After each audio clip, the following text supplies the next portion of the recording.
একদম রেস্টুরেন্টের স্টাইলে আজকে চিলি চিকেন করে দেখাবো। আশা করছি আজকের পর্বটি সবার কাছে অনেক বেশি ভালো লাগবে।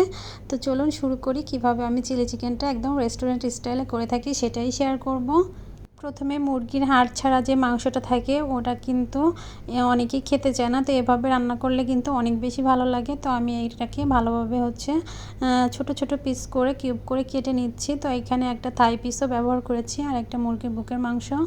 তো এখানে লবণ দিয়ে দিচ্ছি পরিমাণ মতো, সাথে আদা রসুনের পেস্ট 1 চা চামচ করে, আর গোলমরিচের গুঁড়া 1 চা চামচ, লাল মরিচের গুঁড়া 1 চা চামচ, সাথে একটু বিরিয়ানির মশলা করে রেখেছিলাম ঘরে সেটা দিয়ে দিয়েছি 1 চা চামচ।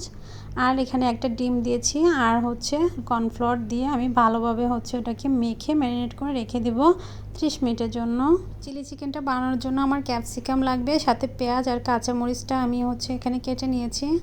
আর আমি কিছুটা শুকনো মরিচ একটু সিদ্ধ করে নিয়েছি। আর টমেটো, আমার কেচাপটা ঘরে নেই, এই জন্য টমেটো সসটা বানানোর জন্য আমি টমেটো ব্লেন্ড করে নিয়েছি।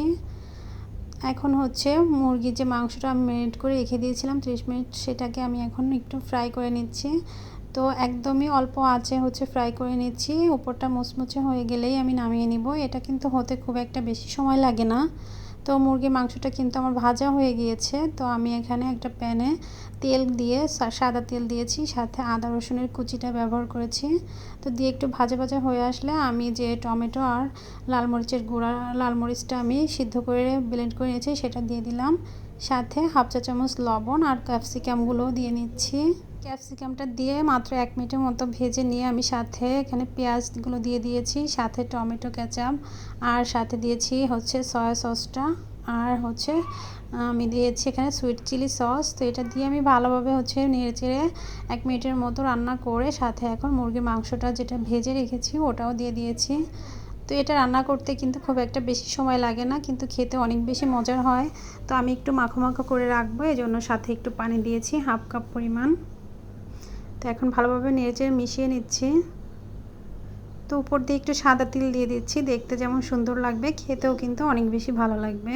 তো মাত্র 5 মিনিটের মতো আমি ঢেকে রান্না করেছি। আমার রান্নাটা একদম কমপ্লিট হয়ে গিয়েছে। কালারটা অনেক সুন্দর এসেছে। আর এই কালারটা সুন্দর আসার পেছনের প্রধান কারণই আমি লাল মরিচটা সিদ্ধ করে ব্লেন্ড করে নিয়েছিলাম। তো আমার রান্নাটা একদম কমপ্লিট হয়ে গিয়েছে, দেখতেও খুব সুন্দর লাগছে। আমি আজকে এটাকে ইফতারিতে সার্ভ করেছিলাম পরোটা দিয়ে। তো এটা সাদা ভাত, রুটি, পরোটা, নান, রুটি সব কিছুর সাথেই পরিবেশন করা যায়, খেতে কিন্তু অসম্ভব মজার হয়। তো আমার হাজব্যান্ডের অনেক বেশি পছন্দের এই খাবারটা, তাকে বানিয়ে দিয়েছিলাম, সে অনেক বেশি খুশি হয়েছে আলহামদুলিল্লাহ। তো আপনাদের কাছে কেমন লেগেছে নিশ্চয়ই কমেন্টস করে জানাবেন। আল্লাহ হাফেজ।